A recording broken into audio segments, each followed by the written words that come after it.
UMDC barem jaga KHEDC ubadang syajid biang sasise na sora constituency na kaseng UDP. Ubadai tengru unong yalam kaliang Pyrshah ba Titos Khan haka jengkren berkilar patai Khubor mentah kasngi. Ulaong ba kumba kalong mentah ka UDP ka don him Marwei haka liang Pyrshah. Haba keli manu pat ban syemti unong yalam kaliang Pyrshah ula pentip ba kumba kalong mentah kampat don kanu ka jengkren berkiwe pat ki parti ki banisyong haka liang Pyrshah ya kata en saya keren. Hendrai ulah penting kena bagi UDP kan syong hakal yang Pyrshah Marwei. Dur kinbun, kijimut dur kinbun kitong ba kata kala banja kumta teng kaya ke bangimut dur kamlong. Mereka reality ni hapan aksen. Kaya ke baja ni hapan aksen. Dan mereka ke politics imjudan full stop. Udan tang koma. Nimla bantip kaya ke banja la syai, kaya ke banja la sisni. Dan mereka ya ke pementangi accept pembakalong ini terilang nak mentakan hadinya coba konsep atau apa. Hakini kisni ini kumpia ka UDP ka don by intact la kajong.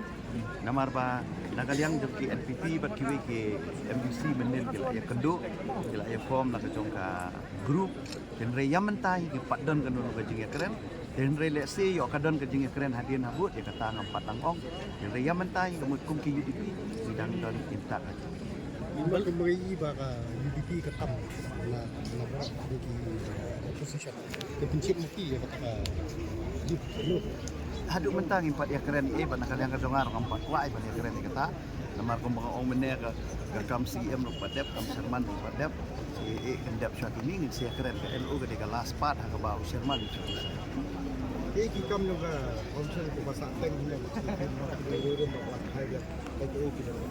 Pina kalian kadongai personally kadang ka bill ke bang ngila dan ka select committee ke bangi ong ke inheritance property bill kini ke bill kagak ke select committee kena kermen bagani ka new house ke long Sherman buat mai unsa review ya ke select committee ke bakumno bagi dia kan yang itu bill nama kadai ke ba ladon ko ka house kadai ke ba kalau ada ke property do house samdi ke property do isi di kali property de di babun ni tikam di penghapan pendap untuk penyak itu ya kini ke isi ke bagi ni semata di station di long berba dengan siapa yang berba ke long ke budget session ke Salong ke bagi saya tai di keren hal berkaki isu di penghapan sim session.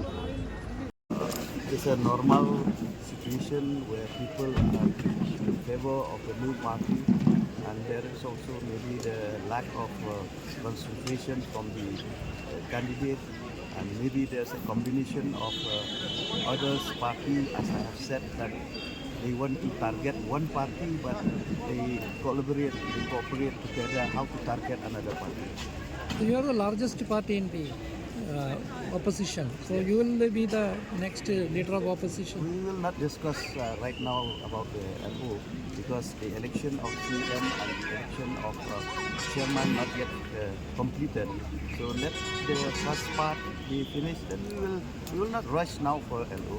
You will be contesting chairman post, contesting CM post. We will have a meeting right now and we will discuss whether we will participate, will contest or not for the post of chairman. UDP or the opposition members, all the opposition members? All opposition. We will have a meeting.